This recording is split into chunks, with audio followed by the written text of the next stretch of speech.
And Cheyenne M. Cushing-Muriel, would you state your name for the record, please? Your attribute for the record, please. Cheyenne Matilda Cushing-Muriel on behalf of the Marrakesh Empire Aboriginal Law. All right. I want to ask you a couple of questions, please. The first question I want to ask you is, are you employed? Objection, man. This hearing is supposed to be about jurisdiction.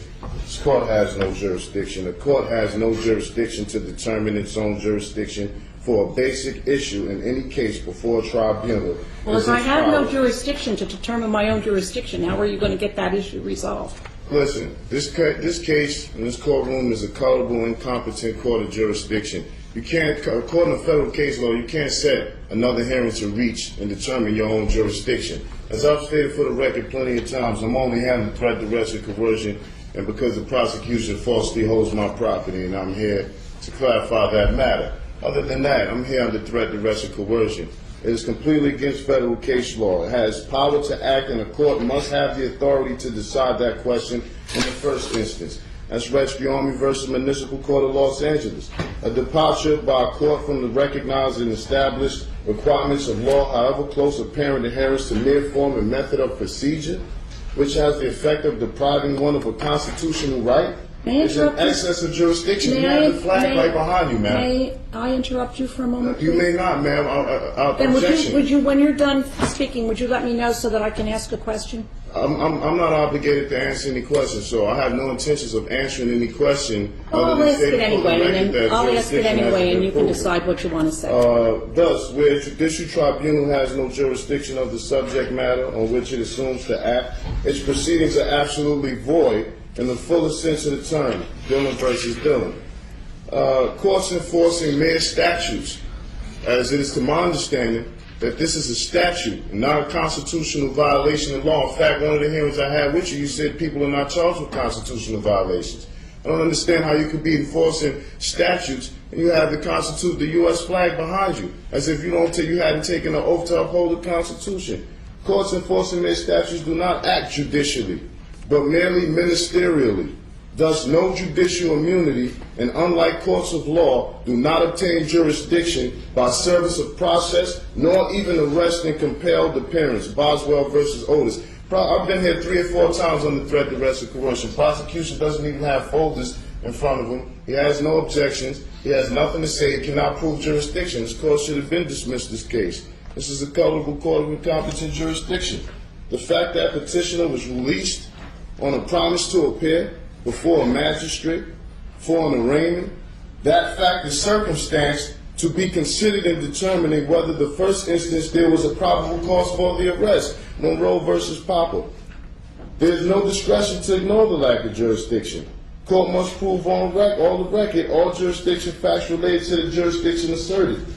A universal principle, as old as the law, is that proceedings of a court without jurisdiction are a nullity and its judgment therein without effect either on person or property. This case has already been put before the federal court, and you will be receiving a notice of removal very shortly. This court has no jurisdiction. Prosecution can't prove jurisdiction. This case shall be dismissed, and it will. Did you file a notice of removal with the federal court? Yes, you will be receiving it shortly. All right. When I receive it, I will rule on it. This is my question to you, however. Are you employed? I'm not employed. I'm not employed with any corporations incorporated with the state of New Jersey. Are you employed with any corporation that's incorporated outside of the state of New Jersey? Objection. I'm not here to answer questions about my employment. The last time I was made aware of this was supposed to be about whether this court has jurisdiction, and clearly it doesn't. A question about employment has nothing to do with whether this court has jurisdiction, so I'm not obligated to answer those questions. And I shall not be answering any more of those questions that are not pertaining to jurisdictional facts. Well, this is my question to you. I asked it before. If your position is that this court has no jurisdiction to determine its own jurisdiction. Objection, man. That is not my ruling. That is not my holding. I've given you the federal case law regarding such. Maybe you can take some time out that you need to do to recheck that, but that's what the case law says, not what I said. Well, I do have jurisdiction over you. Number one, you're here in my courtroom. Objection, Number ma'am. two- You do not have jurisdiction over me. I'm here by way of threat, duress, and coercion. The federal case law stipulates already that compelled appearance and arrest warrants doesn't give a minister acting ministerially and not judicially enforcing their statute's jurisdiction. That's incorrect and false. You do not have jurisdiction because I'm here. You've told me before when I was here that you would lock me up if I didn't come, which was threat, duress, and coercion. I think that you misstate what I told you. Objection, ma'am. I have not misstated. I have the videos. I have it on repeat 24/7. I've seen you say it. I don't recall that I said I would lock you up. Well, objection, ma'am. That's on the record. Well, you can object all that you want, sir. And I will continue to have a difference of opinion about that. All right. Well, we'll continue with today's proceedings then. And I certainly appreciate the courtesy that you extend to me. All right, Mr. Walker, I know that you're here. Yes. You wish to be heard, sir? Your Honor, I have Kevin Walker appearing on behalf of the Office of the Public Defender.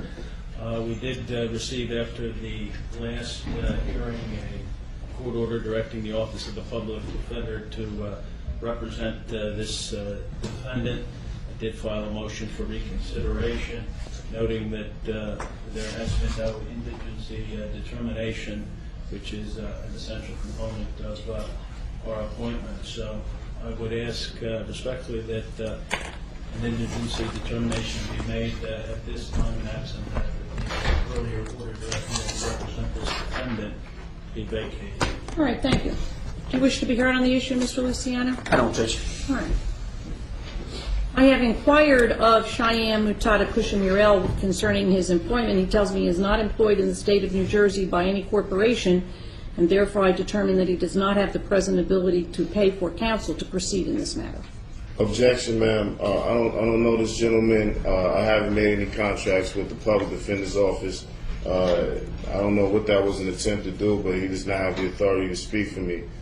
So I would appreciate it if any non-identified parties determining to act on my behalf first fill out an IRS Form 56 and notify the IRS that they're acting in some sort of fiduciary capacity. All right. Let's talk about the issue of, Mr. Walker, I want to talk about the issue of jurisdiction. One of the issues that has been raised in this case and has been raised over and over again that really needs to be determined before we can proceed with it is with regard to jurisdiction. I have received, it was filed with the court, it was received in my chambers on January 7th. I'm not exactly sure if it was filed downstairs on a different day, something that has been entitled a non-negotiable affidavit of fact to dismiss with prejudice for lack of personam jurisdiction, lack of discovery, and lack of an injured party. It purports to raise the issue before the court of lack of jurisdiction with regard to Cheyenne Mutada Kushamurel. Despite what Cheyenne Mutada Kushamurel says, this is not an application to the court to dismiss anything with anything. There are certain ways, as you are aware, Mr. Walker, to bring issues before the court.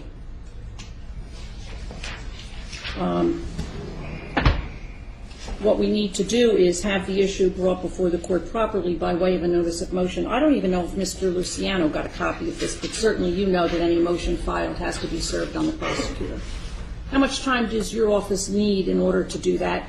And did you receive a copy of this? Judge, I have not received a copy of that, and before I address that issue, I would respectfully request that you inquire into this defendant's assets to see whether he has a present ability to retain private counsel. He tells me he isn't employed by a corporation, so... Objection.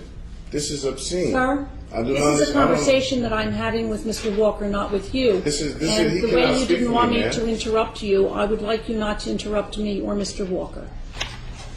Objection. This man cannot speak for me, man. I haven't filled out any public defender's applications nor contracts to agree to that. You cannot force me against my consent to have someone who I have no formal contract or agreement with to speak on my behalf. I'm a natural flesh and blood man. I don't have to have, yes ma'am. I do not have to have an attorney at law, a colorable attorney at law, de facto attorney at law propose or purport to speak for me in any regards to these matters at hand. Let's see.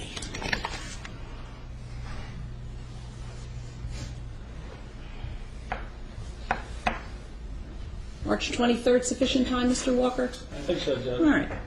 Then this matter shall be and hereby is continued until Monday, March 23rd at 9 o'clock. Objection, ma'am. The notice of removal is already in. You will be receiving it today. So, If I receive it before March 23rd at 9 a.m., I am aware of my obligations when a matter has been removed to federal court. If for some reason the federal court does not accept it, or it's not properly filed, or there's something else, that's the next stage for this proceeding. objection, Thank you ma'am. very I will much. not be participating in any more of these proceedings. Do what you want. I'm sorry, I can do that. This is the only notice that I will give you of the proceeding on March 23rd at 9 o'clock in the morning. We don't send out letters reminding people. We'll simply expect that you will be here. Thank you Judge, very he will much. be contacted by my office, and we'll arrange an interview with him in the office, and he'll have to sign in. Do you have his address? It's The on only here. address I have is The P.O. box is Objection. right here. Objection. If you attempt to contact me and negotiate any contracts with me, you will be getting sued in federal court too as well, sir.